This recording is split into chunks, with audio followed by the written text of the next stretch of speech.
All right, so we are live. Okay, I welcome you all sa ating panibago naman pong session tonight. Okay, of course, dapat no, I assume that everyone is ready. Most especially na 15, di ba? More or less 15 days na lang po yung natitirang araw sa atin para po sa ating or bago po yung ating actual board examination this March. Okay?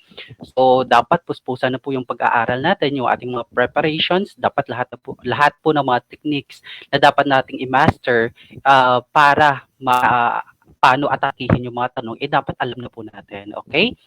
So, of course, wag po natin kalimutan, teachers, yung ating pre-board examination that will happen po on March 16, 2025. Okay? That is 100% free. Wala po kayong babayaran. Okay? So, of course, kapag may mga kakilala po kayo, so please invite them. Okay? And of course, after our pre-board examination, right after that, we will have our final coaching. Tatlong araw po yan. And of course, same po sa ating pre-board examination. That's 100% free. Wala po kayong babayaran. Okay? So, kamusta po kayo? Mga ilang percent na po ba kayong ready sa inyong board examination this March 23? Okay, magandang gabi po. Kamusta po kayo? So, I really hope no na magtagumpay sa at least po maging successful po yung ating session tonight despite na medyo mahina po yung aking connection tonight. Paki-mention po no, paki-mention, paki-share po ng live natin so at least marami po tayong matulungan sa ating session tonight. Tag your friends, mention them sa ating comment section. Good evening po. Okay, so ito po ay fast discussions lamang, okay? Mabilisan lang po ito kasi nga po we are running out of time, okay? May second summative exam pa po tayo and of course puspusan din po yung preparation ko no for my final coaching next week kay Sir Melvin. So I really hope na mag-a-attend po kayo doon, okay? So tonight, our focus would be, unang-una po, yung home economics natin. Again, yung HE po, at tsaka yung ICT, no? Integrated na po dyan yung ating technical drafting and of course, yung agri-fishery arts natin. Alright? Magandang gabi po sa lahat. Okay, so without further ado, of course, let's begin with the first item here. What term refers to maintaining cleanliness, organization, and appealing appearance? Is it good grooming or wellness? Again, what term refers to maintaining cleanliness, organization, and appealing po ba or wellness? Pakilabag po sa ating comment section. What is the best choice here? Ano po yung tamang sagot? I see good grooming. Tama po ba yan? Alright, so let's reveal ang tamang sagot po dito ay walang iba kundi yung good grooming natin. Okay, tandaan po, pag sinabi kasi nating good grooming, ito po ay why is that not working? Okay, sandali po.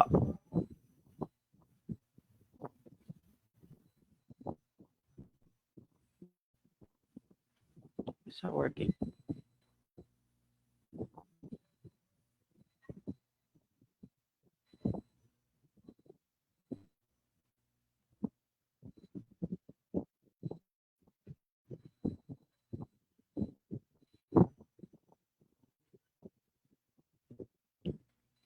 Okay, one moment. Okay, ito na siya. Again, what term refers to maintaining cleanliness, organization, and an appealing appearance? Again, we're talking about here appealing, di ba? Appearance, okay? Of course, the best option here would be good grooming. Again, good grooming po yung tamang sagot. Kasi pag sinabi kasi natin good grooming, it refers no to maintaining cleanliness, di ba? Cleanliness, organization, dyan in appearance, di ba? Include na po dyan yung mga personal hygiene natin, yung neat attire, and even po yung ating proper self-care. Yan po yung ating good grooming. Pag ikis po yung wellness natin, no? Kasi nga po, ito ay a broader term. Again, broader term po siya na nagre-refer po no, to overall. Again, overall health and well-being. Included po dyan yung ating physical, mental, and emotional aspects. So, of course, we're talking about here yung specific, okay, cleanliness, organization, and appealing appearance. So, the best option here would be good grooming. Okay, so na nakuha po, good grooming po yung tamang sagot. Okay, we go to the next question here. What term describes the process of caring? Again, caring for the nails, for the hands rather, including nail treatment. Is it hand spa or manicure? Ano po yung tamang sagot? Pakilapag po sa ating comment section. What is the best choice here?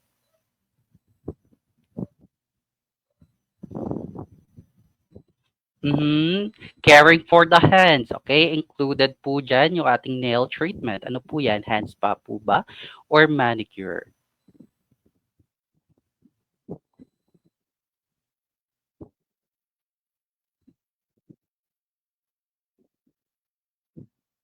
Pakilapag po sa ating comment section. Ano po yung tamang sagot? Okay, may sumasagot ng manicure. Meron ding hand spa.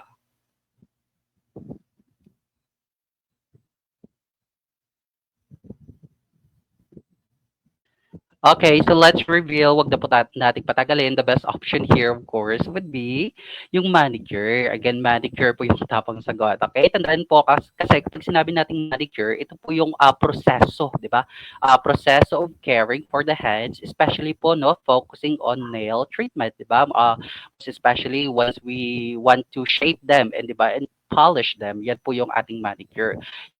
Yung hands pa natin dito, ito po ay tulad ng ating wellness kanina po a broader treatment. Again, broader treatment po siya that includes relaxation techniques, no? Yung halimbawa po niyan, yung mga massage, di ba? Massage, exfoliation, and even po yung mga moisturizing natin, no? But may not always focus on nail care, okay? So we're talking about caring for the hands, including po yung nail treatment natin.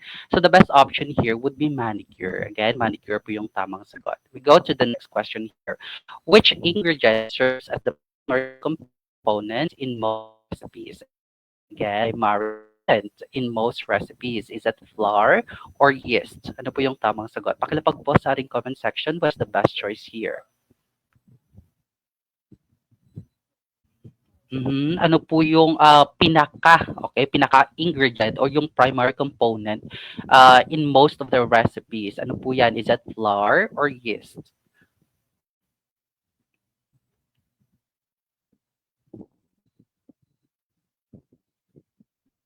Again, pakitag po, pakimention po ng inyong friends sa ating live tonight. Okay, may sumasagot ng flour, meron ding yeast.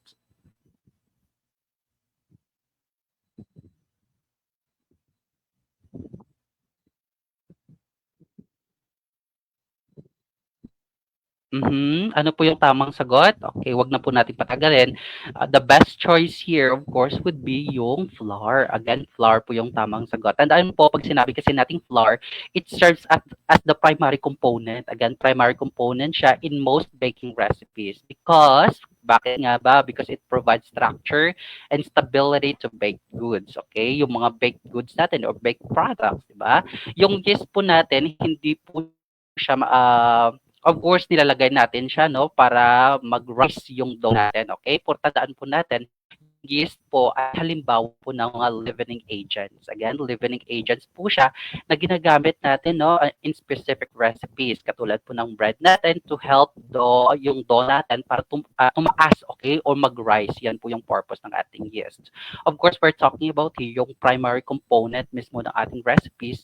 So the best option here would be flour. Again, flour po yung tamang sagot. We go to the next question here. What trait involves willingly taking calculated risks in decision making? Is it risk taking or problem solving? Ano po yung tamang sagot? Pakilapag po sa ating comment section. What is the best option here? May masagot ng risk taking. Meron din problem solving. Tama po ba yan? Alright, so let's reveal ang tamang sagot po dito ay walang iba kundi yung risk-taking natin. Again, risk-taking po yung tamang sagot. Kasi pag sinabi nating risk-taking, nag-i-involve siya, di ba? Willingly, di ba? Willingly making decisions. Included po yan yung mga uncertainties natin or even yung mga potential challenges, di ba? Often with calculated strategies to achieve success. Yan po yung risk-taking natin. Pag sinabi kasi natin problem solving, ito po ay ang ability natin or abilidad natin no, to analyze and resolve issues. Pero hindi po siya or but does not necessarily nag-i-involve po siya ng taking risk. Okay? So of course, we're talking about here willingly taking calculated risk. So the best option here would be risk taking. Again, risk taking po yung tamang sagot. We go to the next question here. What term refers to having a strong belief? Again, may strong belief ka in abilities and skills. Is it self-esteem or self-confidence? Ano po yung tamang sagot? Pakilapag po sa ating comment section. Ano po yung tamang sagot?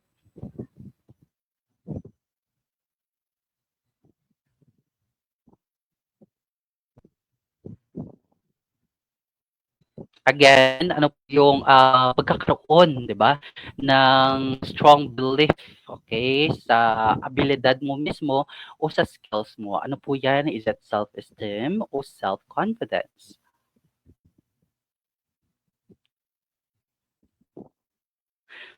Maraming sumasagot ng self-confidence, okay? Confident po ba kayo dyan? Tama po ba yung confidence? Okay, so magpugay po lahat ng sagot ng self-confidence. Okay, self-confidence po yung tamang sagot. Tandaan po, pag sinabi natin self-confidence, it refers no to having strong belief in one's abilities and skills to accomplish, again, to accomplish tasks and face challenges. Okay, yan po yung pagkakaroon mo ng confidence sa sarili mismo. Pag sinabi kasi natin self-esteem, ito po yung broader concept. Again, broader concept po siya that includes overall self-worth and self-respect. Yan po yung ating self-esteem, not just belief in one's abilities. Okay? So, of course, we're talking about here strong belief in one's abilities. So, the best option here would be self-confidence. Again, self-confidence po yung tamang sagot. We go to the next question. Which of the following is considered a natural resource? Again, natural resource. Ano po land or labor? Ano po yung tamang sagot? Pakilapag po sa ating comment section. What is the best choice here? Ano po ba yung mako-consider natin as natural resource? Okay, ano po yan? Land po ba or labor? Okay, maraming sumasagot ng land. Tama po ba yung land? Okay, so let's reveal ang tamang sagot po dito ay walang iba kundi yung land natin. Again, land po yung tamang sagot. Ito po ay halimbawa ng natural resource natin, no?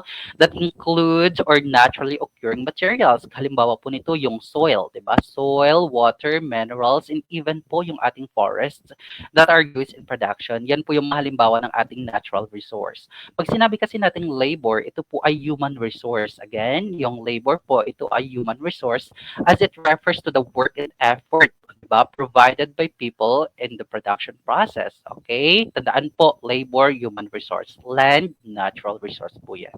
Okay? Which Japanese housekeeping principle emphasizes maintaining high standard. Okay, medyo may nalito dito, no? Okay, high standard of cleanliness. Okay, ano po yan? Is it Shiketsu or Sesu? Ano po yung tamang sagot? Pakilapag po. Yung Japanese housekeeping principle natin, yan din po yung tinatawag natin na 5S, di ba? 5S housekeeping rules.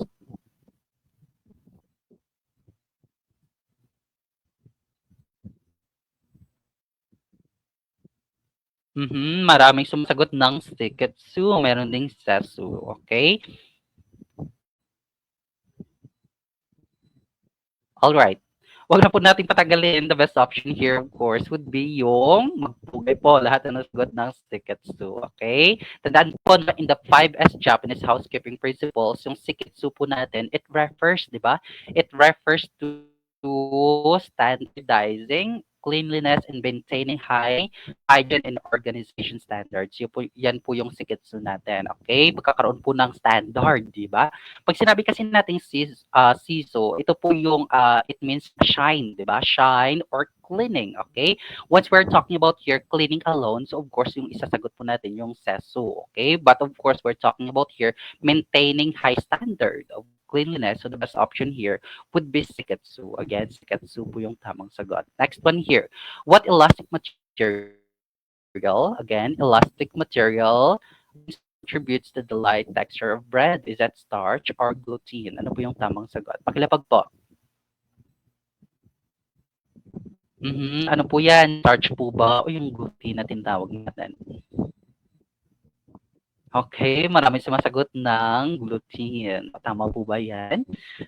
Alright, so let's reveal ang tamang sagot po dito ay walang iba kundi yung gluten natin. Okay, tandaan po pag sinabi natin gluten, dito po ay ang elastic protein, no? Protein found in wheat and even po no sa other grains natin na tumutulong, 'di ba? Na tumutulong po siya to trap air. Okay, to trap air and nagpo-provide po siya, no? It gives bread its light and chewy texture. Yan po yung purpose ng ating gluten. Pag sinabi nating starch, ito po ay carbohydrate, 'di ba? Carbohydrate po siya na nagbibigay po ng energy, 'di ba? Nagbibigay po siya ng energy and structure but does not contribute to elasticity. Yan po yung starch natin. So of course, elastic material mahanap po natin sa bread. So the best option here would be yung gluten po. Okay, sana nakuha. We go to the next question here. What process involves mixing ingredients like water and oil binding agent? Again, mixing water and oil binding agent. Emulsify or condensation? Ano po yung tamang sagot? Pakilapag po sa ating comment section. Ano po yung tamang sagot for this question?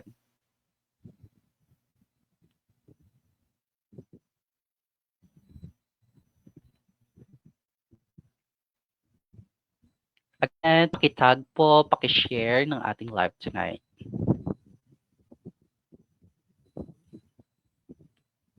Maraming sumasagot ng emulsify. Tama po ba yung emulsify?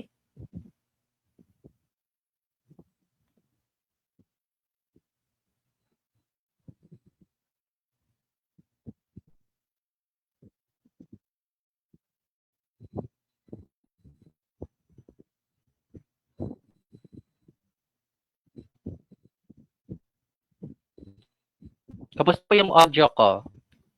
Paki-confirm po kamusta po yung audio ko, yung connection ko po.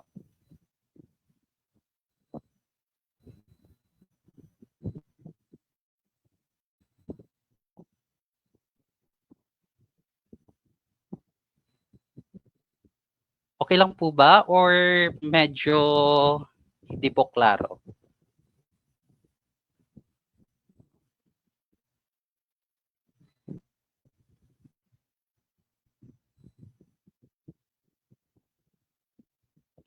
Okay, maayos na naman daw po, okay?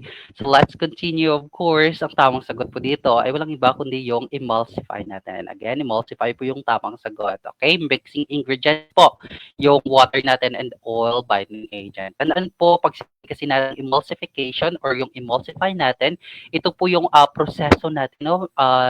Kung saan nagmi-mix po tayo ng ingredients, no? Katulad po ng water natin and oil with a agent, yung halimbawa po niyan, yung egg yolk or yung tinatawag natin na lecithin, okay?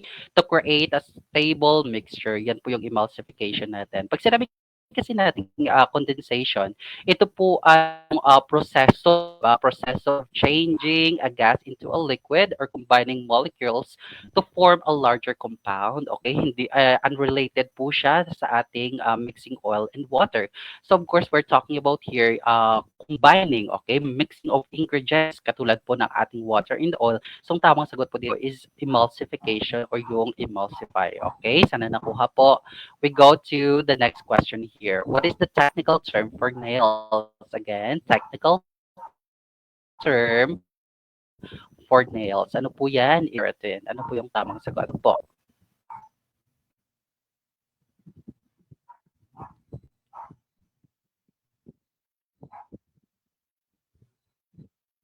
Ano po yan? Onyx po ba o yung keratin?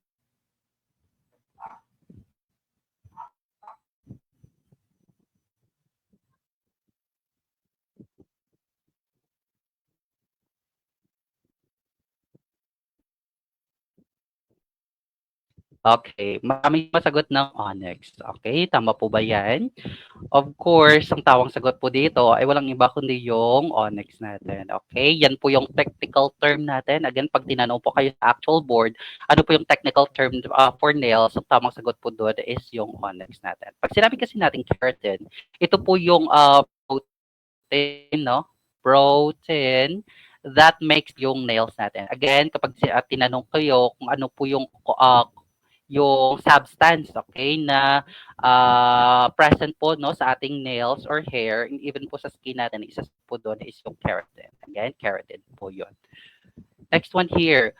What term refers to a set of well-defined instructions? Again, well-defined instructions used to solve a specific problem. Is that program or yung tinatawag natin na algorithms? Again, ano po yung tamang sagot? Pakilapag po. Program po ba or algorithm? Ano po yung tamang sagot? Pakilapag po sa ating comment section. Okay, ang daming sumasagot ng algorithm. Tama po ba yan? Okay, wag na po nating patagalin. The best option here, of course, would be algorithm. Again, algorithm po yung tamang sagot. Tandaan, pag tinanong ko yung algorithm, ito po yung well-defined instructions natin, no, na ginagamit natin. Again, ginagamit po natin siya to solve a specific problem or perform a task step by step. Again, yan po yung ating algorithm. Pag sinabi kasi nating program, ito po siya, di ba? Collection lamang po siya ng coded algorithms. Again, kapag kinumbine po natin yung mga set of instructions natin o yung algorithms natin, yan po yung matatawag natin na program, okay? Written in a programming language to execute specific tasks on a computer. Okay, yan po yung program. So, of course, we're talking about here well-defined instructions. Okay, set po siya. So, of course, ang tamang sagot po dito is algorithm. Okay? Next one here. Which application is used to manipulate data, arrange in graphs, columns, and rows? Ano po ito? Spreadsheet or yung DMS? Ano po yung tamang sagot?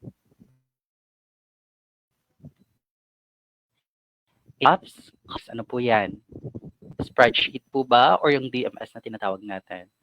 Okay, so bago po natin i-reveal, ano po ba yung ibig sabihin ng DMS? Again, sino po ba makapagbigay? Ano po yung ibig sabihin ng DMS?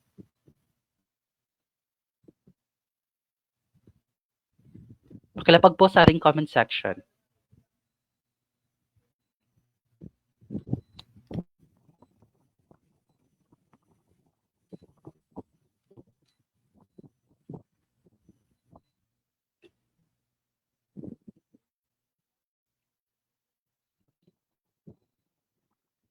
Okay.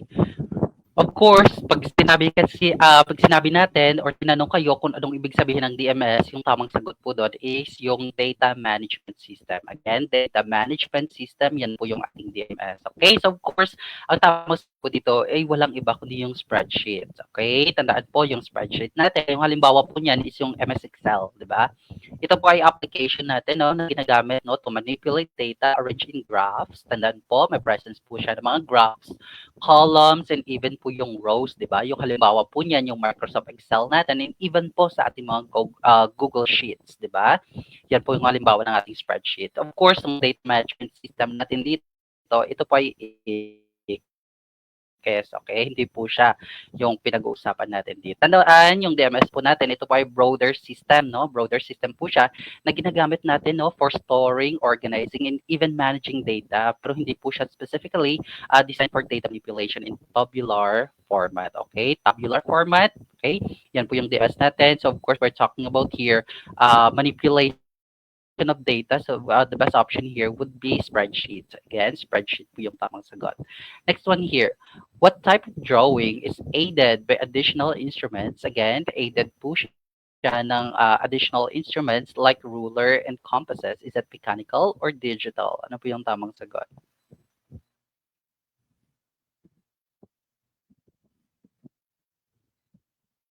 Pakilapag po sa ating comment section, ano po yung tamang sagot sa question na ito? Ang daming sumasagot ng mechanical. Tama po ba yung mechanical? Okay, shoutout po kay Sir Michael James Serrano. Okay, tama po yan sir, yung data management system natin. Mechanical. Tama po ba yung mechanical?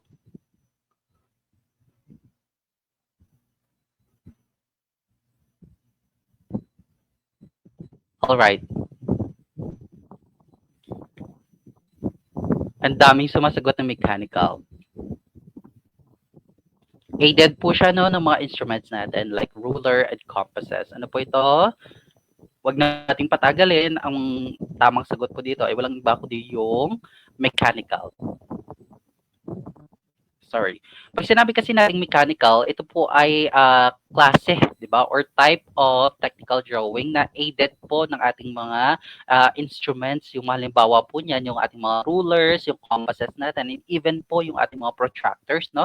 To create precise diagrams, di ba? Often used in engineering and architecture. Yan po yung ating mechanical. Sinabi kasi natin digital, of course, siya kasi nga po ito po ay created, 'di ba? Created using software and digital tools, 'di ba? Halimbawa po niyan or katulad po ng ating mga graphic tablets, 'di ba? And design programs without the need for physical instruments. Of course, we're talking about here aided by additional instruments like rulers and compasses. So the best option here would be mechanical. Again, mechanical drawing po 'yan. Next one here. Which type of drawing relies solely on the use, again, solely on the use of paper and pen? Okay, use of paper and pen. Ano po yan? Is it technical or freehand? Po yung tamang sagot. Technical po ba o yung freehand na tinatawag natin? Pakilapag po sa ating comment section. Ano po yung tamang sagot? Okay, ang daming sumasagot ng freehand. Tama po ba yung freehand?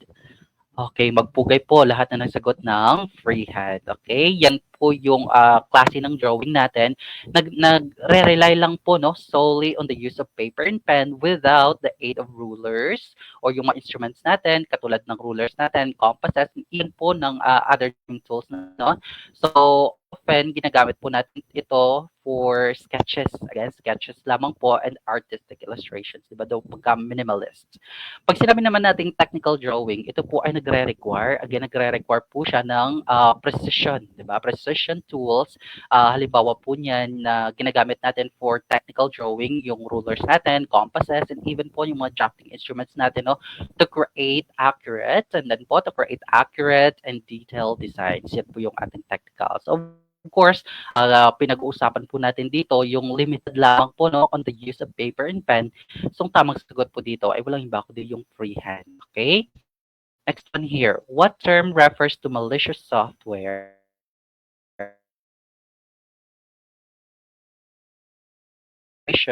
wall? Ano tamang sagot? Pakilapag po sa ating comment section ano po yung tamang sagot for this question.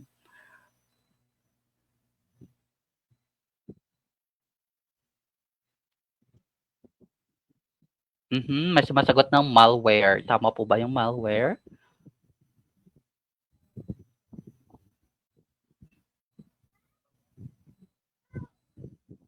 Ang daming sumasagot ng malware.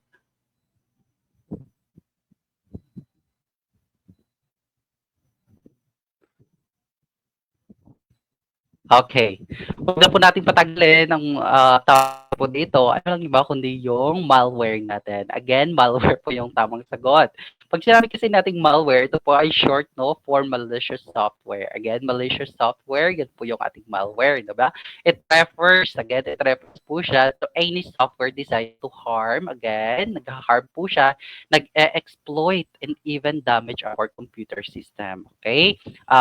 Halimbawa po niya yung mga viruses natin sa ating computer, yung worms po, and even po yung spyware. Okay, yan po yung examples ng ating malicious software. Pag sinabi nating firewall, ito po ay security system po siya that helps protect the computer or network ba, to protect our computer or network from unauthorized access and cyber threats. Yan po yung ating firewall. So of course, we're talking about here malicious software. Of course, yan po yung tinatawag natin na malware. Again, malware po yung sagot. Next one here. What type of software secretly collects, again, secretly collects and transmits user information with consent? Is that ransomware or yung spyware? Ano po yung tamang sagot? Secretly collects and transmits users user information with ano po ito, po ba or spyware? Pakilapag po sa ating comment section ano po yung tamang sagot.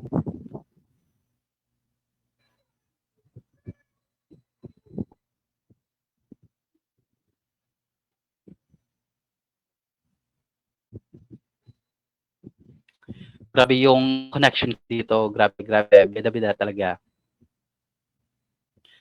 Okay. May sumasagot ng spyware. Tama po ba yung spyware? Okay, wag na po natin patagalin. The best option here, of course, would be spyware. Again, spyware po yung tamang sagot. Tandaan po, ito po ay klase, di ba? Pag sinabi natin spyware, ito po ay type of malicious software, no? That secretly collects, again, secretly collects po siya and transmits user information without consent. Okay, yan po yung purpose niya. So often used for tracking online activities, stealing data, and even displaying unwanted ads. Yan po yung spyware. Pag sinabi natin yung ransomware, ito po ay different type of malware po siya that lacks or encrypts files and demands payment. Okay, nag-demand po siya ng payment, di ba, or ransom to restore access. Yan po yung ating ransomware, 'di ba? Pag sinabi kasi nating ransom, o 'di ba? Nag-include po or it involves money, okay? Humihingi po siya ng payment. Yan po yung ating ransomware. So of course, we're talking about this secretly collects and transmits user information na wala pong paalam or consent. So the best option here would be spyware, okay? Spyware po yung tamang sagot. Next one here. Which tool is used to check the accuracy? Again, check the accuracy of right angles and guide cutting planes. Again, what is used to check the accuracy of right angles and guides cutting planes? Ano po ito? Protractor po ba or square rule? Ano po yung tamang sagot? Pakilapag po sa ating comment section. Ano po yung tamang sagot for this question? Ano po yung tamang sagot? Mas masagot ng square rule. Okay, medyo may na-confuse po dito, no? Okay, ano po yung tamang sagot? Wag na po natin patagalin. The best option here would be yung square rule natin. Okay? Yung halimbawa po ng mga square rules natin, yung mga tri-square natin, no? Tri-square or yung framing square natin. Nakadalasan, ginagamit natin siya to check the accuracy of right angles. Diba? Right angles, it means 90 degrees. Again, 90 degrees po siya to guide cutting planes in woodworking, metalworking, and even po yung tinatawag natin na construction. Okay? Pag sinabi kasi nating protractor, ito po ay ginagamit natin no, to measure and draw angles. Again, measure and draw angles, yan po yung ating protractor. Pero hindi po siya specifically designed no, for right angles. Again, hindi po siya specifically designed for checking right angles. So of course, we're talking about here accuracy of right angles and guides cutting planes. But here would be square rule. Again, square rule po siya. Yung halimbawa po yung tri-square no, and even framing square as what I have mentioned kanina. Okay? Yan po yung square rule natin. Okay? Let's proceed here. Which line is placed outside outside drawing to indicate measurement? Again, nag-indicate po siya ng measurement dimension or letter line. Ano po yung tamang sagot? Pakilapag po.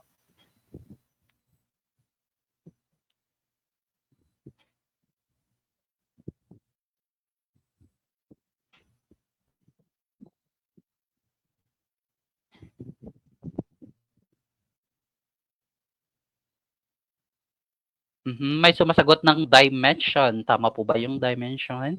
Again, pakitandaan po ito, no? Kasi nga, ito po ay actual board exam question. Okay, lumabas po ito noong September.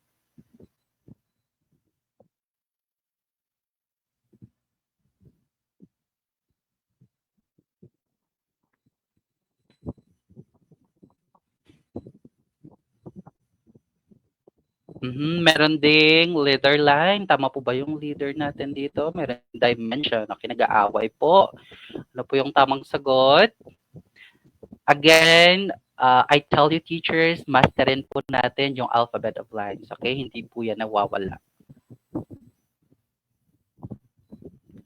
Okay, wag na po nating patagalin. The best option here, of course, indicate measurement. Okay, ito po yung tinatawag natin na dimension line. Again, dimension line po yung tamang sagot. Okay, tandaan po, pag sinabi nating dimension line, it is placed. Again, placed po siya outside the drawing to indicate measurements. Pinapakita po niya yung size of an object, no, with arrows pointing at extension lines. Yan po yung ating dimension. Pag sinabi kasi nating leader line, ito po ay ginagamit natin no, to connect, again, to connect a note or symbol to a specific part of the drawing. So, oftentimes, yung purpose po niya is for annotations. Again, for annotations po yung leader line natin. So, of course, we're talking about here indicating measurement of an object. So, the best option here would be dimension. Again, dimension line po yung tamang sagot. Next one here. What tool is commonly used to take body measurements? Again, ginagamit po siya no to take body measurement rule or tape measure. Ano po yung sagot? Pakilapag po.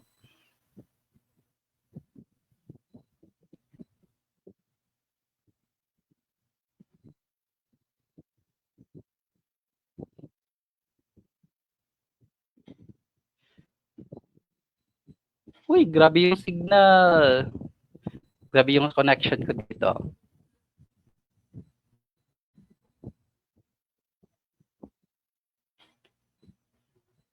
Tape measure po ba?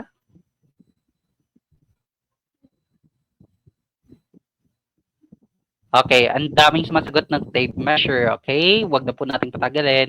Ito po yung tape measure, okay? Yan po yung tamang sagot natin. Tandaan po, pag sinabi natin tape measure, ito po ay flexible measuring tool, no? Na commonly, ginagamit po natin siya to take body measurements. Again, to take body measurements, yan po yung ating tape measure, di ba?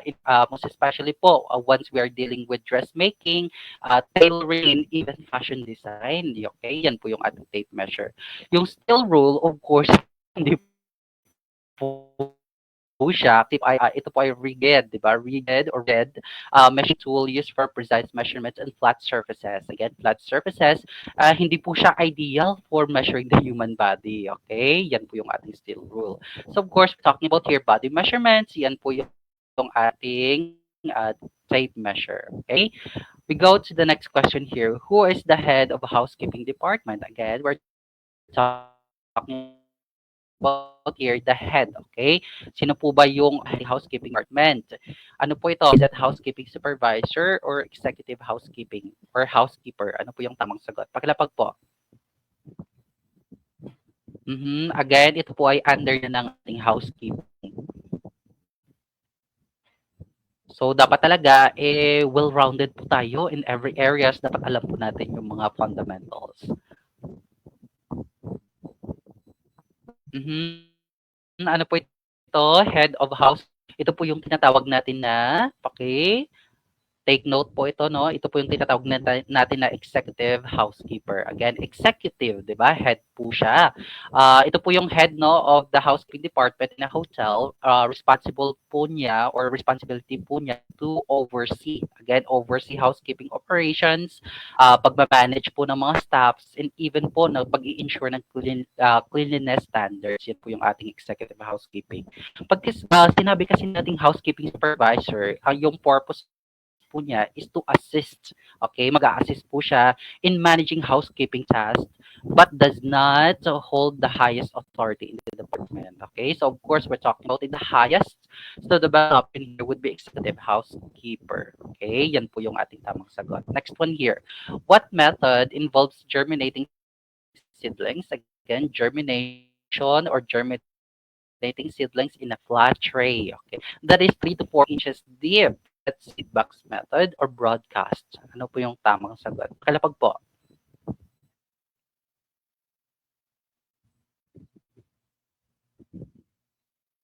Ano po yung tamang sagot for this question?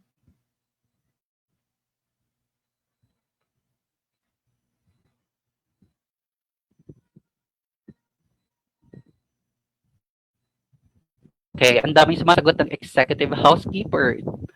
Okay, yan po yung tamang sagot natin kanina, no? Head, di ba? Or the highest person na nagmamanage po ng ating hotel. Yung tamang sagot po doon is executive housekeeper. How about in this question? Ano po ito? Pag-germinate po natin ng seedlings, no, in a flat tray that is 3 to 4 inches deep. Ano po ito? Seed box po ba o broadcast?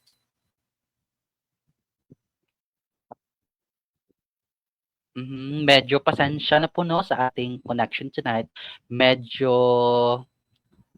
for the OA po talaga ang ating signal dito.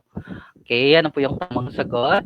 Huwag na po natin patagalin. Ang dami sumasagot ng seed box. Of course, yan po yung ating tamang sagot. Okay, tandaan po, pag sinabi natin seed box method, it involves, di ba? It involves germinating seedlings in a flat tray that is 3 to 4 inches deep. Tandaan po natin yan, allowing controlled growth before transplanting. Okay, yan po yung ating seed box. Pag sinabi kasi nating broadcast, ito po ay mali. Okay? Kasi nga po, ito po ay yung method natin na scatter, no? Scattering of seeds. Yan po yung ating broadcast. Scattering of seeds directly over a large area. Yan po yung ating broadcast. Next one here. What agricultural process is performed based on the requirements of crops? Again, requirements of crops. Whether grown under dry or wetland systems. Ano po ito? Soil cultivation or land preparation? Ano po yung tamang sagot? Pakilapag po sa ating comment section, what is the best choice here?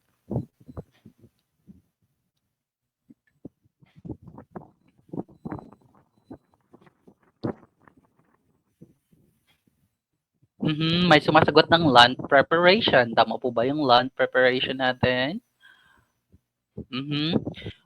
Alright, so wag na po natin patagalin. The best option here would be land preparation. Okay, yan po yung tamang sagot natin, the requirements of crops. Okay, tandaan po, pag sinabi nating land preparation, ito po ay agricultural process no perform based on the requirements of crops, whether po yung crops natin ay nagre-require, okay, nagre-require po siya, or it can be grown, di ba, under dry or wetland system. So it includes po yung plowing natin, harrowing, and even po yung pag-level natin no ng ating land or soil to create suitable conditions for planting. Yan po yung ating land preparations. Pini-prepare po natin mismo yung land, okay? Prior po sa ating pagtatanim na.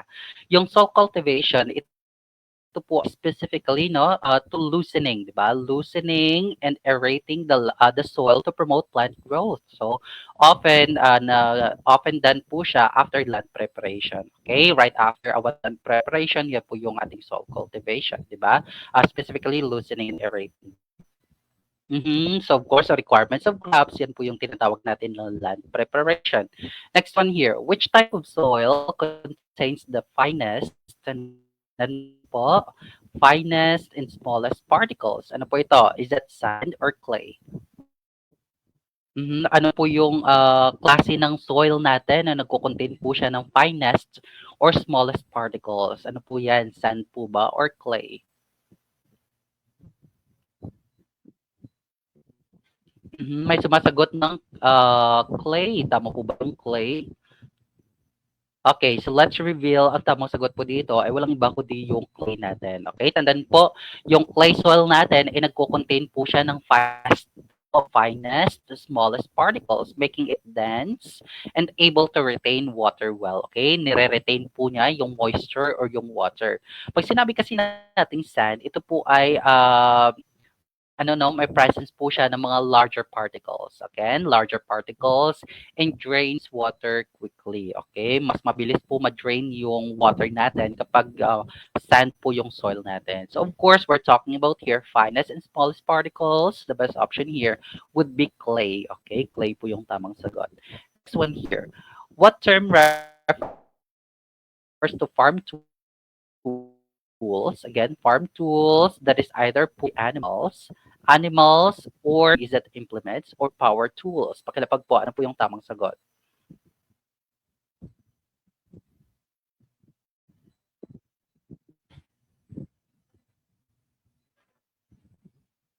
Magligwak yehey po tayo.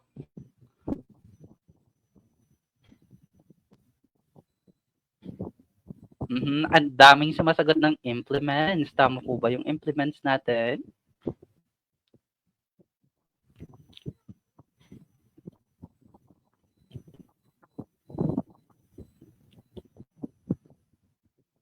Okay, sige, lapag lang po. Kahit mali, it's okay. So, alright. So, let's reveal ang tamang sagot po dito ay walang iba kundi yung magpugay po lahat na nasagot ng implements natin or yung farm implements, di ba? Ito po yung mga tools, di ba? Tools that either na pinupull po ng ating animals or even mounted po no, sa ating machinery, okay? To assist in farming tasks such as plowing, tanan po, plowing, harrowing, and even planting. So, halimbawa po niyan, yung mga plows natin, harrows, and even po yung mga seed drills natin. Okay? So, minamount po natin siya. It's either pinupull po ng ating farm animals or yung carabao natin or even minamount po natin sa ating machinery or tractor. Okay? Pag sinabi kasi natin power tools, ito po are electrically, di ba? Electrically or mechanically operated tools. So, hindi po siya kinakailangan na i-pull ng ating animals or i-mount po sa ating machinery. Of course, yung tamang sagot po dito ay walang iba kundi yung implements. Okay? Next one here. Which technique involves joining two plants? Again, joining two plants together. Is that grafting or layering? Again, joining two plants parts together. Ano po yan? Grafting po ba or layering? Pakipag po. Ano po yung tamang sagot? Okay, so the best option here, wag na po nating patagalin, ito po yung grafting. Again, grafting po yung tamang sagot. Tandaan, grafting, ito po yung klase ng technique natin, no? Kung saan gino-join po natin yung dalawang plant parts, di ba? Gino-join po natin sila together as so they grow as one. Okay, it involves attaching yung tinatawag natin na scion, okay? Scion or yung sayon natin, no? Yung upper part, di ba? To our rootstock or yung lower part na tinatawag natin na I forgot the term. Okay, yan po yung lower part natin. Now, to combine desirable traits from both plants. Yan po yung ating grafting. Yung layering natin dito, ito po yung propagation natin, no? Propagation method natin where a branch is bent. Okay, binibend po natin yung branch natin. And of course, kinocoveran po natin siya ng soil, no? To encourage root formation. Okay, yan po yung ating layering. Okay. So of course, we're talking about here joining two together. Yan po yung ating grafting. Again, grafting po yung tamang sagot. Next one here. What is the term for an immature plant? Again, immature into a new plant under proper conditions. Is that embryo or ovule? Ano po yung tamang sagot? Pakilapag po sa ating comment section. Ano po yung tamang sagot for this question?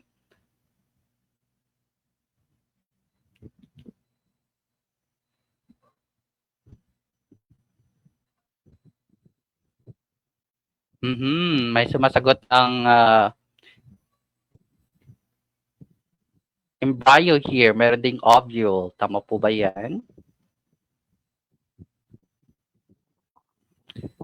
Okay, so let's reveal, pag sinabi natin immature plant, okay, yan po yung tinatawag natin na embryo or yung embryo natin, okay?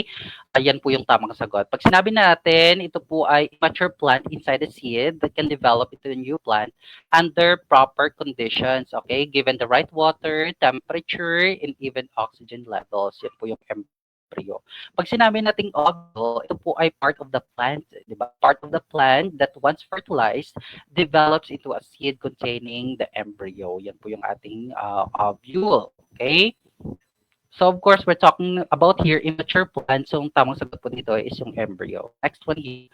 What classification of fruits develops from a single flower with multiple ovaries like bananas and berries? Ano po ito? Is it aggregate or yung groups na? Ano po yung tamang sagot? Classification po siya ng ating fruits, no? Kung saan nade-develop po siya from a single flower, 'di ba? From a single flower with multiple ovaries. Yung halimbawa po niyan, yung mga bananas natin, and even po yung berries. Ano po yan? Aggregate po ba or groups? Ano po yung tamang sagot? Ano po yung best option natin dito? Pakilapag po. Okay, ang daming sumasagot ng aggregate. Tama po ba yan? So let's reveal ang tamang sagot po dito ay walang iba kundi yung aggregate. Again, aggregate po yung tamang sagot. Tandaan, pag sinabi nating aggregate, nagde-develop po siya no, from a single flower with multiple ovaries producing fruit clusters. Okay? Yung example po nito, yung mga strawberries natin, yung raspberries, and even blackberries. Okay ba? Berries, yung mga bananas. Pag natin, yan po yung mga halimbawa ng aggregate. Pag sinabi nating groups, ito po ay different fruit classification no, that includes like peaches, di ba? Yung mga fruits natin, mga peaches, yung cherries natin, even po yung mga mangoes natin, okay? Kumbaga, sila po ay characterized by single seed. Again, single seed enclosed in a hard pit. Yan po yung ating group. Okay, so of course, single flower, halimbawa po niyan, bananas and berries, so aggregate po yan. Next one here, what is a ripened ovule called? Again, ripened ovule called, is that fruit or seed? Again, ano po yung tamang sagot? Pakilapag po.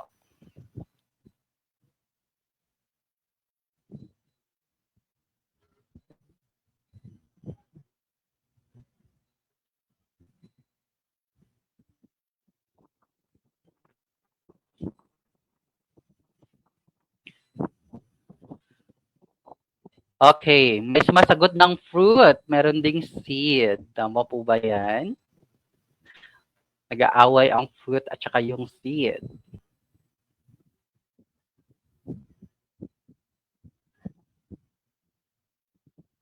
Okay, magligwakihay po, okay? Kapag mali po yung sagot mo. Pero magtumpakihay ka, okay? As we used to say in Gurong Pinoy, kapag ikaw ay nakatama, okay? Ripened ovule, yan po yung tinatawag natin na seed, okay? Yan po yung seed natin, okay? Tandaan po, yung ripened ovule natin, it develops no, into a seed, di ba? Which contains the embryo that can grow into a new plant. Yan po yung ating ovule, no? Pag sinabi kasi nating fruit, ito po ay nagde-develop from the ovary of a flower. Again, ovary of a flower and serves as a protective covering for the seeds. Yan po yung ating fruit. So of course, we're talking about your ripened ovule. So yan po yung tamang sagot, yung seeds po. Next one here. What provides food for a growing plant embryo? Again, provide po siya ng food, di ba? Growing plant. Is it radical or cotyledon? Ano po yung tamang sagot? Pakilapag po. Ano po yung tamang sagot? I see cotyledons. Tama po ba yung cotyledons? Okay. So let's reveal ang tamang sagot po dito ay walang iba kundi yung cotyledons natin. Okay? Tandaan po, pag sinabi natin cotyledons, ito po ay nagpo-provide ng food, di ba? Nagpo-provide po siya ng food for a growing plant embryo, supplying nutrients until the plant can produce its own food, di ba? Once na kayang-kaya niya pong mag-produce ng kanyang food through photosynthesis, dyan na po yung mag-stop no, ng yung cotyledons natin. So of course, pag sinabi nating radical, ito po yung first part ng ating embryo no, to emerge during germination. Okay? Developing into the root system. Yan po yung ating radical. Okay? Yung unang-una po na part ng ating embryo to emerge during germination. Yan po yung radical. Next here, which type of reproduction develops from a seed? Again, develop po siya from a seed or spore. Ano, is it sexual or asexual? Ano po yung tamang sagot? Pakilapag po. Mhm. Ano pong klase ng reproduction natin kung saan yung plant natin ay nag-develop from a seed or spore? Ano po yan? Sexual po ba? Or asexual? Ano po yung tamang sagot? Okay. May sumasagot ng sexual. Tama po ba yung sexual? So let's reveal ang tamang sagot po dito ay walang iba kundi yung sexual. Okay? Yan po yung sexual reproduction natin, no? Kung saan nagde-develop po yung plant natin from a seed or spore, di ba? Involving the fusion of male and female gametes, di ba? Resulting in genetic variation. Yan po yung sexual. Pag sinabi kasi natin asexual, ito po yung coming from vegetative means, okay? Vegetative means or parts mismo ng ating plant. Yan po yung ating asexual. So of course, we're talking about here union of male and female gametes, okay? From seed or spore. So the best option here would be sexual, okay? Sexual reproduction po. Next one here, what farm tool is used for tilling? Tanan po for tilling and pulverizing soil. Po ito, is it harrow or plow? Ano po yung tamang sagot? Pakilapag po.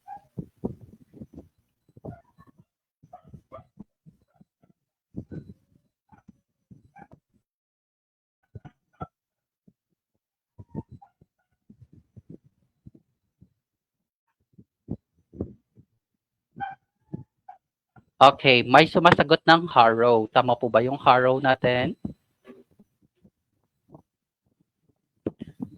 Alright. So, ang tamang sagot po dito ay walang iba kundi yung tinatawag natin na harrow. Okay? Harrow po yung tamang sagot. Tandaan po, pag sinabi nating harrow, ito po ay farm tool, di ba? Farm tool na ginagamit natin for tilling and pulverizing. Tandaan po, tilling and pulverizing, breaking up clumps, and even creating a smooth seedbed after plowing. Yan po yung ating harrow. Pag sinabi nating plow, ito po yung ginagamit natin for initial soil breaking, di ba? And turning to prepare the land for planting. Pero hindi po siya specifically na pulverize ng ating soil. Yan po yung ating plow. So of course, tilling and pulverizing. So the best option here would be harrow. Again, harrow po yung tamang sagot. Next one here. What is artificial application? Again, application of water to land or soil cold. Is that soil drainage or irrigation? Ano po yung tamang sagot? Pakilapag po. Ano po yung tamang sagot? Artificial application of water to land or soil. Ano po yan? Soil drainage po ba or irrigation? Okay? May sumasagot ng irrigation. Tama po ba yung irrigation natin? Okay. So let's reveal ang tamang sagot po dito ay walang iba kundi yung irrigation, okay? Pag sinabi nating soil irrigation, ito po ay artificial application of water to land or soil to support plant growth. So especially po sa mga lugar or areas with insufficient rainfall, okay? Yun po yung ating irrigation. Pag sinabi nating soil drainage, of course, it refers to removal of excess water. Again, removal lamang po siya ng excess water from the soil to prevent water clogging. Yan po yung ating soil drainage. Okay, so of course, artificial application of water, irrigation po yung tamang sagot. Next one here, which irrigation method applies water with gravity flow? Again, gravity flow to the surface of the field. Ano po yan? Is it surface or floods or drip irrigation? Ano po yung tamang sagot? Teachers, pakitandaan po yung drip irrigation, no? Lumabas din po yan. Ano po yan? Method applies water with gravity flow. Okay, binabaha. Okay, binabaha po yung ating may pagkabaha, no? Yung ating field or yung soil. Ano po yung klaseng irrigation po yan? Surface po ba or drip? Ano po yung tamang sagot? Pakilapag po. Okay, may sumasagot ng surface or flood. Of course, magdiwang po. Yan po ang ating tamang sagot. Okay, tandaan, surface or flood. Ito po ay application of water by gravity flow to the surface of the field. Okay, allowing it to spread over the soil naturally. Yan po yung ating surface or flood. Pag sinabi nating drip irrigation, ito po yung pagdi-deliver natin ng water directly to plant roots, di ba? Through a network of tubes, minimizing water waste. Yan po yung ating drip irrigation. Okay, sana nakuha po, yan gravity flow, surface or flood po yan. Next one here, which breed of poultry is large? Tandaan po, poultry, large and known for excellent meat. Ano po yan? Is it Horn or Brahma? Ano po yung tamang sagot? Pakilapag po.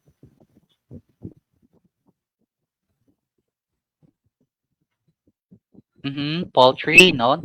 Known po siya sa pagiging malaki or large, ba? And of course, known din po siya in providing excellent meat. Ano po yan? Leghorn po ba or Brahma? Yes, tama po yan, yung ating flood, di ba, or surface irrigation sa rice field po. Okay, yan po yun. Thanks po kay Ma'am Angel Little. Okay. Ano po ito? Ano po bang klaseng poultry ito? Kung saan large po sila and of course nagpo-provide po sila ng excellent meat. Ano po ito? Okay, shout out po sa ating 129,000 viewers tonight. Okay, ano po yung tamang sagot? Ang daming sumasagot ng Brahma, meron ding Leghorn. Okay? So of course, magdiwang po lahat na ng sagot ng Brahma. Okay? Brahma po yung tamang sagot. Tandaan po, pag sinabi nating Brahma, ito po ay large breed ng ating poultry, no? Nakilala po sila for its excellent meat quality. Again, excellent meat quality and heavy body size. Yan po ang ating Brahma. Pag sinabi kasi nating Leghorn, ito po ay smaller breed lamang. Again, smaller breed lamang po yung ating Leghorn. Pero kilala po sila no sa pagbibigay ng egg production. Okay? Known for egg production, yan po yung ating Leghorn. So of course, we're talking about here breed of poultry na excellent for meat. So yung tamang sagot po dito is Brahma. Okay? Brahma po yung tamang sagot. Next one here. What is the process of raising fish? Okay, ito po ay fishery arts na raising of fish under controlled or semi-controlled conditions. Is it fish cultivation or fish management? Ano po yung tamang sagot? Pakilapag po. Ano po yung tamang sagot for this question? May sumasagot ng fish cultivation. Tama po ba yan? Mhm. Tama po ba yung fish cultivation? Okay, wag na po natin patagalin. The best option here would be fish cultivation. Okay, fish cultivation po yung tamang sagot. Kasi pag sinabi kasi natin fish cultivation, ito po ay also known din po, no? Sorry. Also known as aquaculture. Okay, fish cultivation or aquaculture po siya. Ito po ay proseso, 'di ba, na pagre-raise po natin ng fish under controlled or semi-controlled conditions for food production. Yan po ang ating fish cultivation. Pag sinabi nating fish management, of course, it refers no to the broader practice of overseeing and pag-maintain po natin ng fish population. So included po dyan yung ating conservation, yung habitat protection natin, and even po yung tinatawag natin na sustainable fishing practices. Yan po yung ating fish management. So of course, raising of fish under controlled or semi-controlled conditions known as aquaculture. Yan po yung ating fish cultivation. Okay, so next one here. What term refers to the state in fish uh, which fish are completely settled acidity or putrefaction? Ano po yung tamang sagot? Pakilapag po.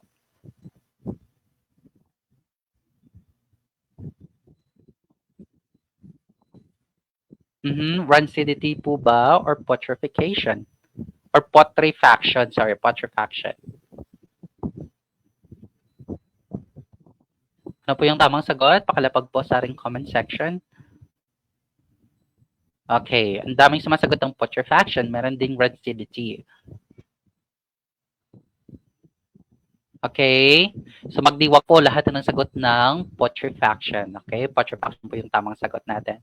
Kasi pag tinanong kayo, what is putrefaction? So it refers to the state, no, in which yung fish natin are completely spoiled. Okay? Na-spoiled na po yung ating fish, di ba? Caused by bacterial decomposition leading to foul odor. May foul odor na po, di ba? Slime formation and even po yung pag-breakdown ng tissue ng fish. Yan po yung ating putrefaction. Pag sinabi nating rancidity, ito po yung oxidation, 'di ba? Oxidation of fats in food causing an unpleasant smell and taste. Okay? So hindi po siya yung more commonly associated with oils and fatty foods, no? Rather than fish spoilage. Yan po yung ating rancidity. So of course, we're talking about here kung ano yung klaseng phase na kung saan yung fish natin ay completely spoiled or decomposed. Yan po yung ating putrefaction. Okay? Sana nakuha. Next one here. What is the cleanest and smallest compartment? Tanan po, cleanest and smallest compartment in a fish pond. Is that nursery pond or breeding? Again, ano po yung tamang sagot? Cleanest and smallest compartment. Ano po yan? Nursery pond po ba o breeding? Okay, again, teachers, tip ko lang po, no, during actual board examination, again, ulit-ulit po ito, highlight po kayo ng mga tanong. Mag-draw po kayo doon, okay, kung kinakailangan. Mag-highlight po kayo, mag-underline, okay, mag-eliminate po kayo ng mga options. Kasi I tell you, napaka-epektibo po nun. Mhm. Kaysa naman na passive readers lamang po kayo doon. So, medyo lilito po kayo no, sa mga distractors. Ano po yung tamang sagot? Nursery pond po ba o breeding pond?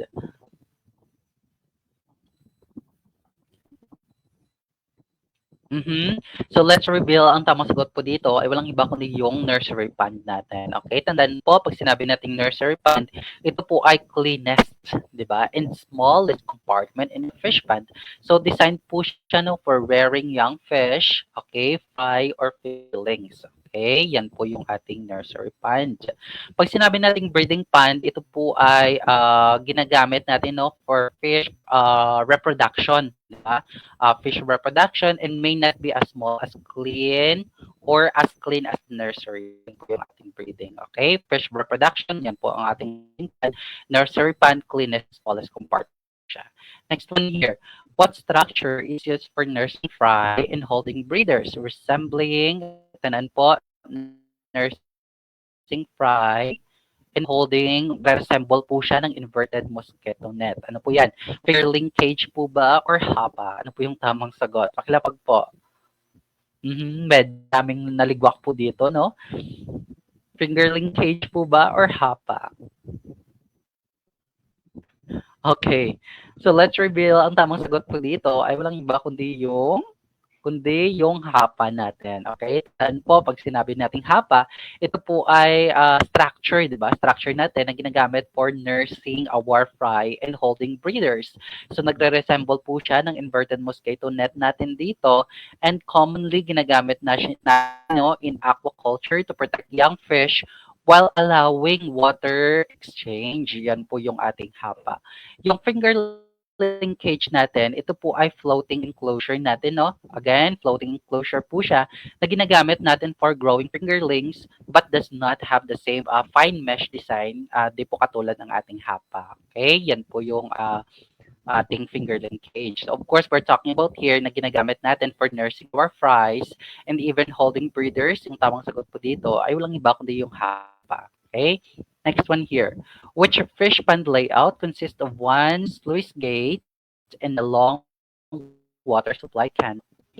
A long water supply canal that distributes water to different compartments. Is it conventional or raceway? Ano po yung tamang sagot? Pakilapag po.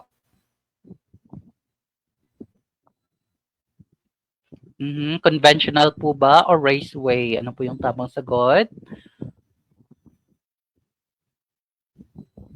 Ang daming sumasagot ng conventional, meron ding raceway. Okay, ano po yung tamang sagot? Pakilapag po. Of course, ang tamang sagot po dito ay walang iba kundi yung conventional. Okay, magdiwang po lahat na nasagot ng conventional. Tandaan po, pag sinabi natin conventional fish pond layout natin, it consists po siya no, ng one sluice gate and a long water supply canal that nagdi-distribute po siya ng water no, to different compartments. Okay, yung halimbawa po niyan yung sa ating mga nursery, di ba? Nursery, rearing, and even grow out ponds. Yan po ang ating conventional. Pag sinabi naman nating raceway, ito ay different system. Again, different system siya that features long, narrow channels. Again, long, narrow channels with continuous water flow. So commonly, ginagamit natin siya for intensive fish farming. Yan po yung ating raceway. So of course, we're talking about here yung long water supply canal natin. So the best option here would be conventional. Again, conventional fish pond layout po. Okay, so let's have our last question here. What type of net is small and round commonly used for capturing fish? Again, yung ginagamit natin or yung klase ng net natin, na small po siya, no? Small and round. Commonly ginagamit natin siya for capturing fish. Ano po ito? Cast net po ba? Or gill net? Ano po yung tamang sagot? Ano po yung tamang sagot for this question?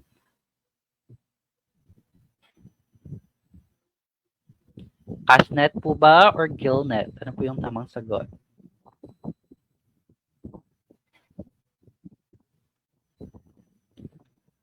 Uy, ang pangit ng signal. Grabe, grabe, grabe yung connection ko tonight. Ang daming viewers natin tonight. So, medyo I think no, kinakabahan na po yung most of you here. So, join lang po, no? Join lang at saka mag-participate po sa ating drills. So, and of course, no, most especially na magpa-final coaching po tayo next week. So, please be cooperative po at saka mag-participate po sa ating final coaching kasi doon ko po ilalapag lahat ng mga concepts, okay? Sobrang raming concepts at saka unlimited drills po yung prepare ko para sa inyo. Ang daming sumasagot ng Castnet. Tama po ba yung Castnet natin? Ang pangit ng face ko kapag nag-lag. For sure, tawang-tawa yung iba dito eh. Okay, let's reveal ang tamang sagot po dito. Ay, walang iba kundi yung Castnet. Okay, yung Castnet po natin. Tandaan, pag sinabi natin Castnet, ito ay small, di ba?